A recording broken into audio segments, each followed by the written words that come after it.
Well, it's been a while, hasn't it? I know that it can be particularly difficult, but you know, when you're transferring to different departments and you've got meetings upon meetings, training for meetings, training because of meetings, training because of training for those meetings, meetings on meetings on meetings on meetings, you get the gist.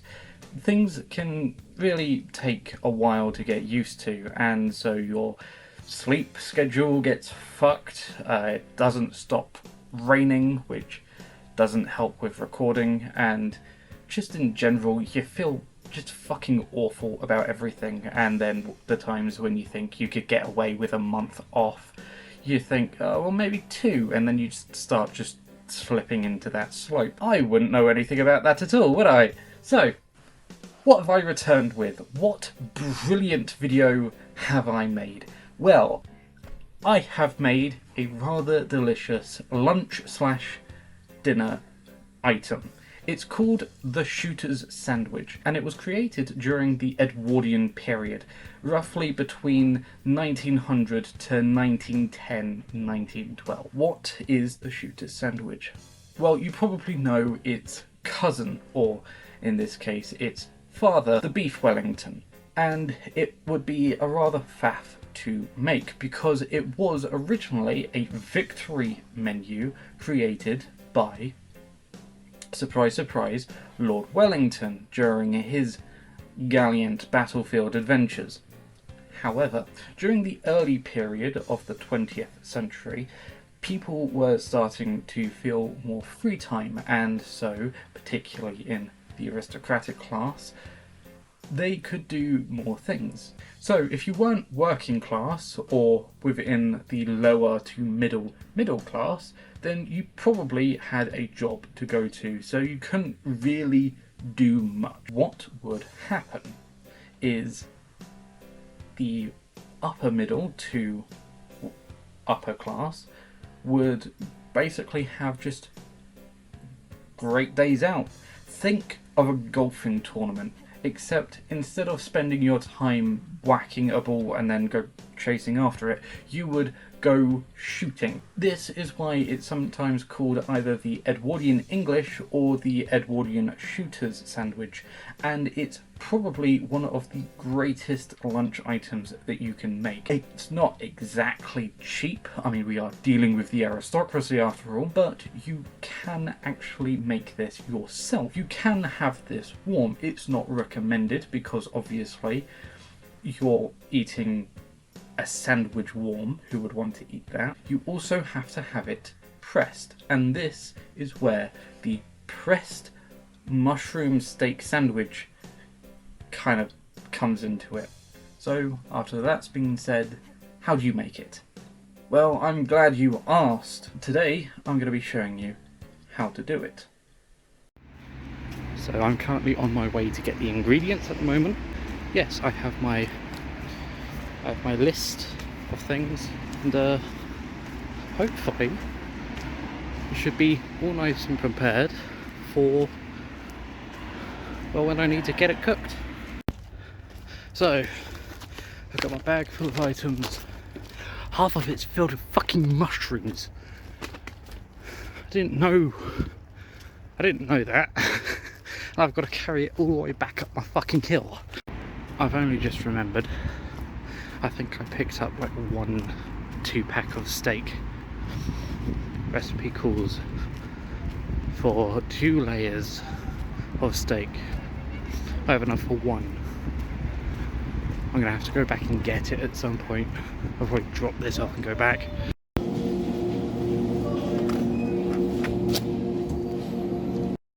The next stage is cooking. This is arguably the most important that you could actually ever do.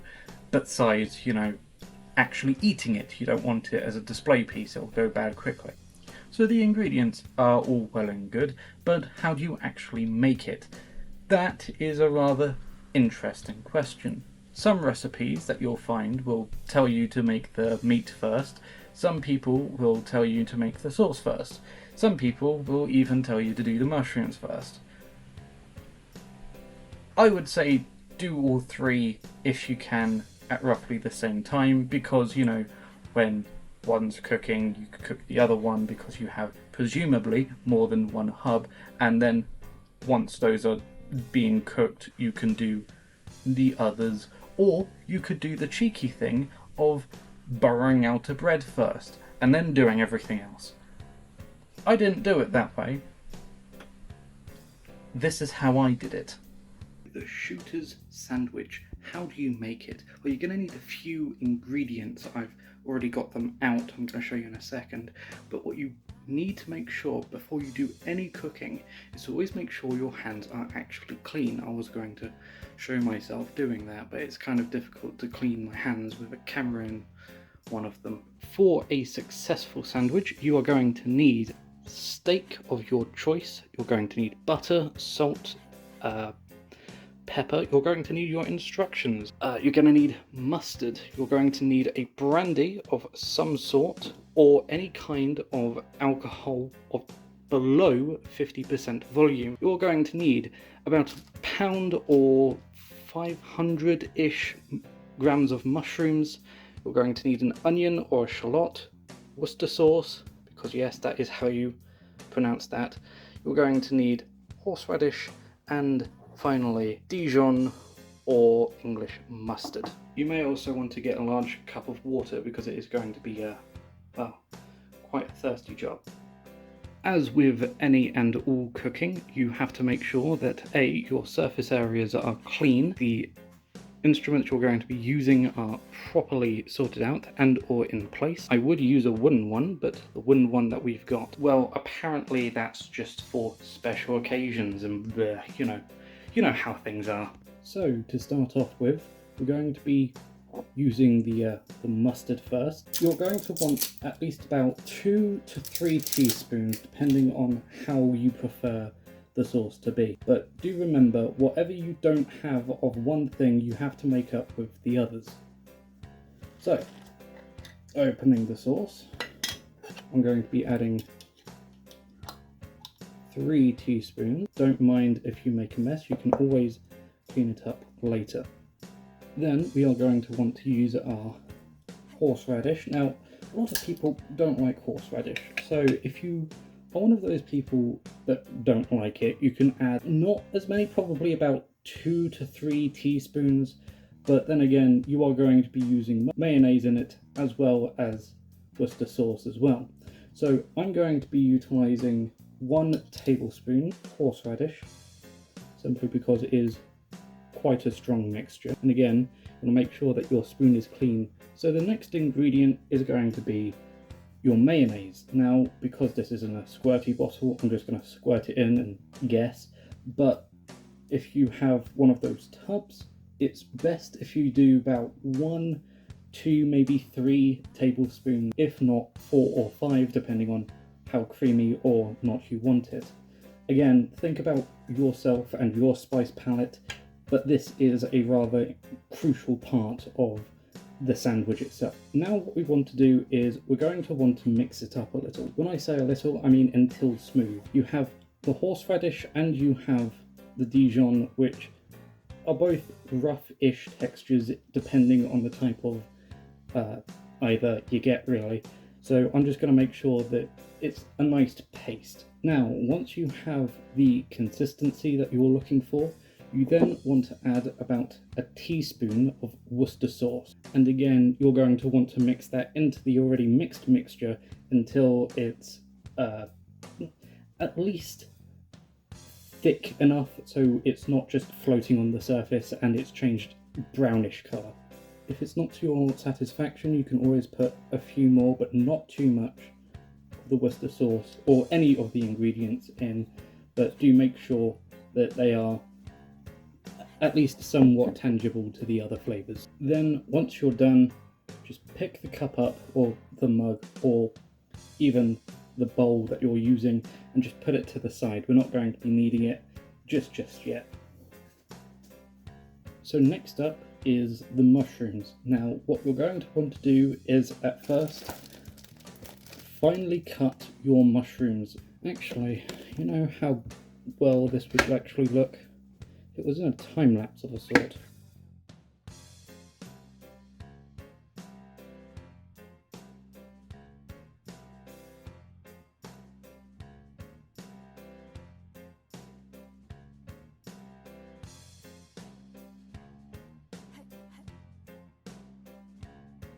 rereading some of the recipes online, I found that I've bought the wrong mushroom.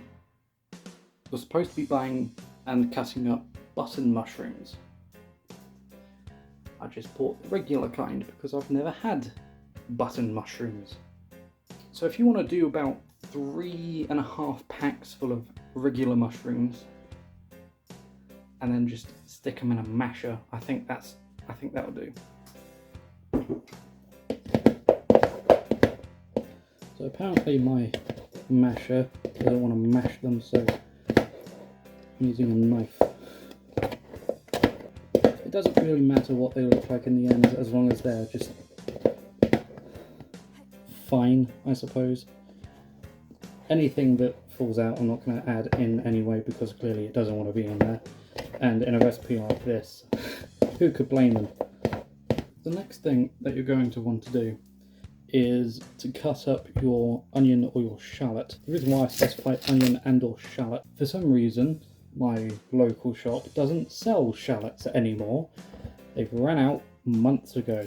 Deflesh this one and then cut it, because I don't think you'll need another example of how to cut something, especially after my last attempt.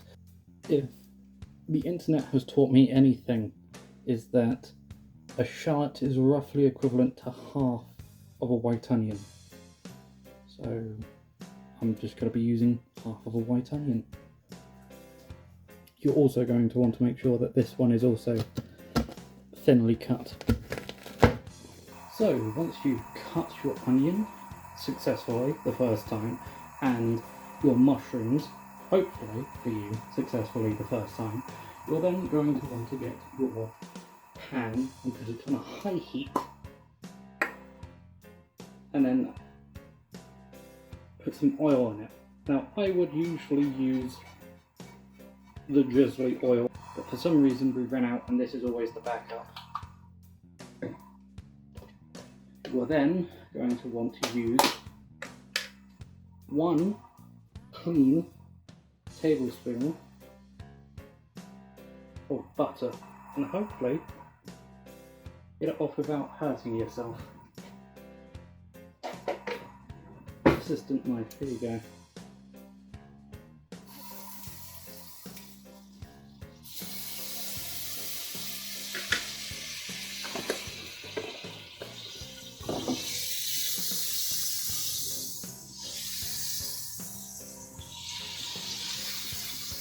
You want to swirl it around a bit so it coats everything. You want to add your mushrooms first.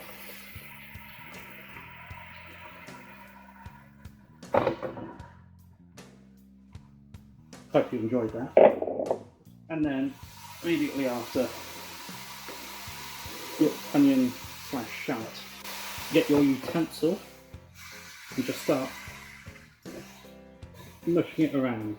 You want to try and cook everything and mix up the onion as best as you can. Now, it is going to release a lot of water. So what you want to do is you want to cook it until it's dry, so you can see that the pan is dry. And when the onion has slowly started to caramelise, not fully caramelised, just partly. Try not to burn yourself.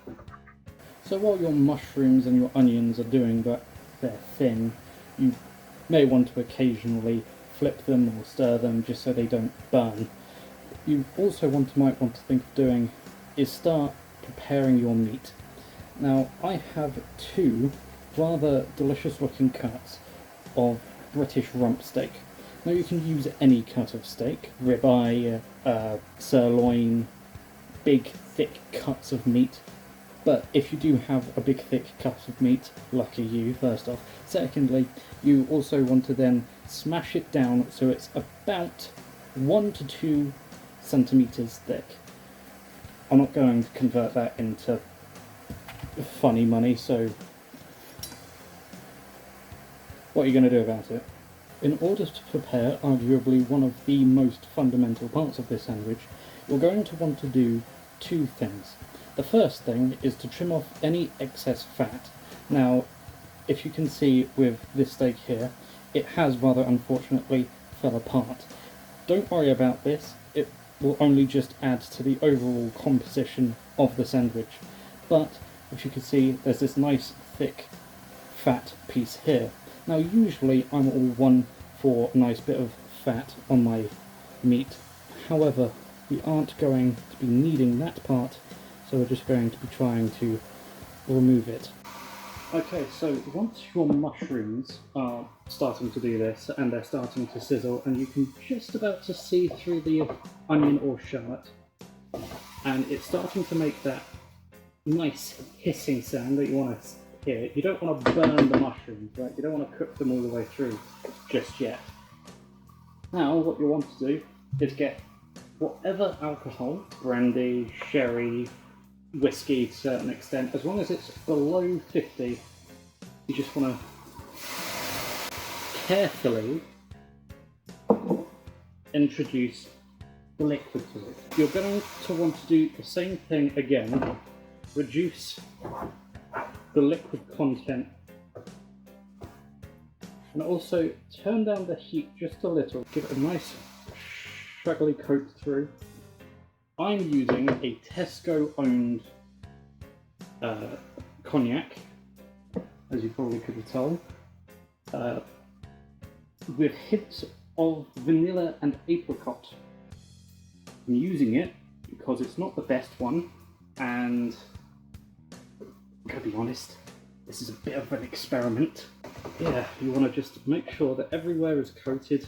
Back at the meat again, you want to make sure that you season both sides and just sort of mush it in. I didn't get out a fork. Just want to make sure that it's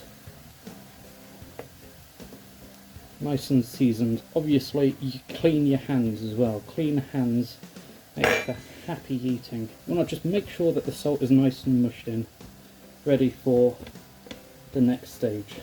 Okay, so once your onion shallot mushroom mix has fully dried out, you can now transfer that.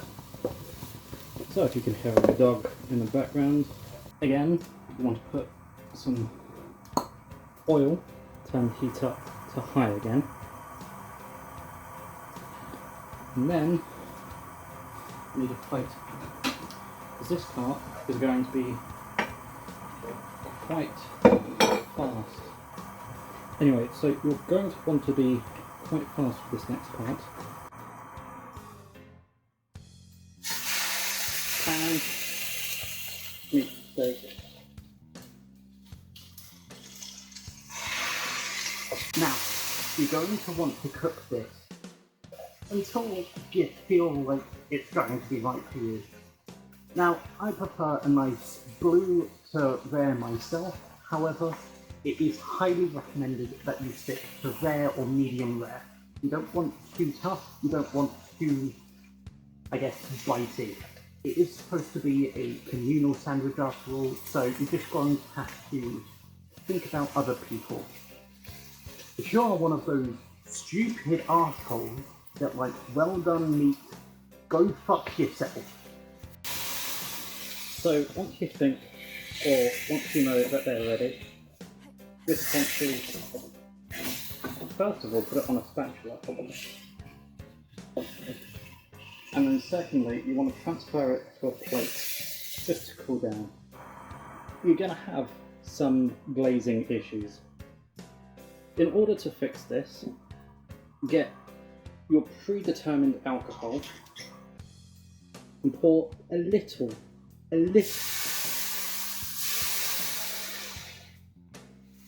bit in, and you're going to want to basically clean up the pan, still repeat, and once you've cleaned it up, I didn't have a lot. Firstly, turn your gas off. That's important. Secondly, you're going to want to add this mix into your mushrooms and then give it a shake. Now at this point, you either do two things.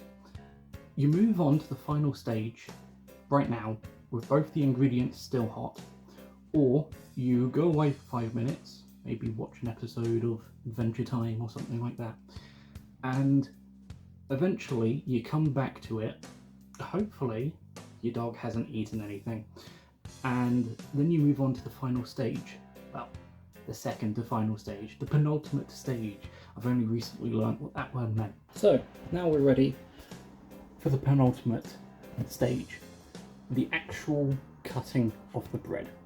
Now, I don't know what it's called in America. I think it's like hard round loaf because you're boring like that.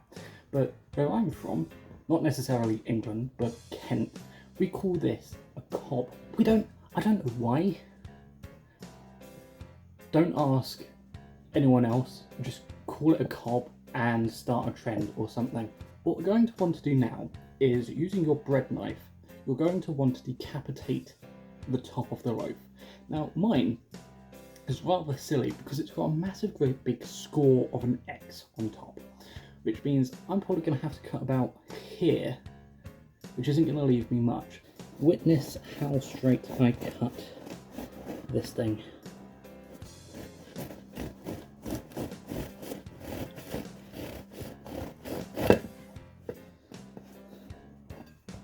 Like I said, not very good. It doesn't really change what is going to happen next. So now we're going to want to gut this thing. Basically, just make sure that you remove all of the bready parts. Do however you want, really. Just make sure that most of it ends up in a bowl. Now you can eat this because you know it's bread, or you could turn it into breadcrumbs for some homemade chicken goujons, or you could just throw it away. I'm not going to do any of that. I'm just going to eat it. Once you have it to your desired thickness, what we are now going to want to do, what we are now going to do is move on to the final stage, the actual assembly of your sandwich. Now, I'm going to say, before we continue, all of these stages can be done by themselves and just enjoyed separately. Steak, you can have them as a steak, obviously. The mushrooms, you could do them with like a homemade pate, or going on at some hot dogs, or even the sauce itself. I am going to be using some of them anyway for those reasons. With this specifically, I'm just going to be using them as I'm going to show you. Depending on how big your cob is, you can have 2 layers of 2 stacked. No, so you'd have 2 layers steak, filling, 2 layers steak. Or you could have steak, filling, steak, filling, steak. Just as long as you could fill it up, it doesn't really matter how you assemble yours. But I'm going to be doing steak, filling, steak because, you know, I think I may have made too much filling and I didn't really cook too much steak. Which is stupid of me because I bought 4 steaks specifically for this purpose. I don't want to be up too late because I've got work tomorrow. Marvellous. How we're going to assemble this is fairly simple. You want to put your mustard in first, and you want to basically spread it out so you have a nice even, maybe, depending on how or where you want the flavours to be. I'm going to try and get it as even as possible. Again, depending on your fondness or how you've made your sauce. If you made it too runny, so it's all going to coagulate at the bottom anyway. Or, you know, you made it like mine where it's a bit too stiff, so it's kind of sticking up like meringue, like so. You won't see anything because it's, you know, inside a piece of bread. You also want to coat, or not too much on this, just the lid. With clean hands again, you now want to put your steak in here, like that. Now you want to get your filling, your mushrooms, and onion and shallot, and stick it in. and depending on how fine you made it, it can go everywhere like that, so just be careful. Probably should have got a smaller utensil for this. And then again, you want your second layer, shove it in. No decorum with this, you just want to put it all in, like so. Now if you want, you can put some of the bread back in if you've still got space like I have, because, you know, I plan to have 3 to 4 bits of steak in here. I'm going to put a bit more mushroom, just to fill in some of the gaps. Future me, please do some commentary, or while you're editing this, put some clown music. It doesn't really matter about the thickness of the overall thing. You put the lid back on. Now what you're going to want to do is find some parchment or tin foil, basically nothing that leaks. In my case I'm going to be using some plastic wrap. Going to want to wrap it all up. You'll see why in a second. Now traditionally they would have used baking parchment and then tied it up with strings. I don't have that because, you know, I'm lower middle class and we can't have things like that because then we would be seen as posh. Wrap it up, make sure there's no air in it. Squash it down a bit yourself. There's an air pocket, just squeeze it out. And now you're going to want to do probably the most difficult thing. Find a place in your fridge and find a weight, something weighty. And you're going to want to put it on there, and hopefully by lunch or dinner you can have a reasonably good, cool, hearty meal. So, cut to 8 hours later. I didn't record this part, so you're going to have to bear with me and the pictures that I've taken, but, you know, it's a sandwich at the end of the day. We've all kind of seen what a sandwich looks like, but if you're curious, this is what they look like, or at least the cross section and how I decided to do it. Now, I actually recommend having 2 different types of this. You do want to have a warm version if you're having this as a main meal. It can quite easily fill you up, as well as, say, 5, 7 other people, so 8 people or 6 people in total. Not in that order, obviously. But if you are interested in having a warmed version that isn't as compressed, I would highly recommend that as a party sandwich or whatever. Just make sure that when you're cutting it, you cut it all at the same time, because otherwise it's going to just all fall out, because presumably you're using a bread knife, which I would highly recommend, or a really, really sharp knife, and or a guillotine, which I don't think many people have. I, on the other hand, had this along with 2 other members of my family for dinner about yesterday as of recording, and the rest of it I finished off today, not because I'm a greedy fuck, I mean, obviously, look at me, but because I am actually trying to just conserve everything. That and no one else wanted to eat it. So, conclusions. What can we draw from it? Well, if you wanted to make this at home, be prepared to actually try and make this and not do what I do and go this completely blind. This is actually quite a fun, quite a tasty, and even though it contains mustard and horseradish and mushrooms and shallots or onions, you know, things that people don't typically like, when they're together mixed in with the bread and the steak, you really, really get the kick of all of them.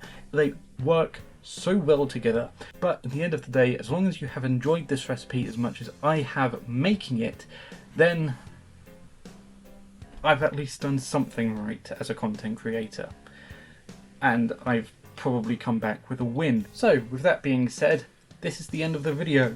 You're listening to my voice, or probably not. Not many people watch my videos. If you do, and you have seen it all the way through, comment hello, or I've come to the end of the video. This is what you've told me to write.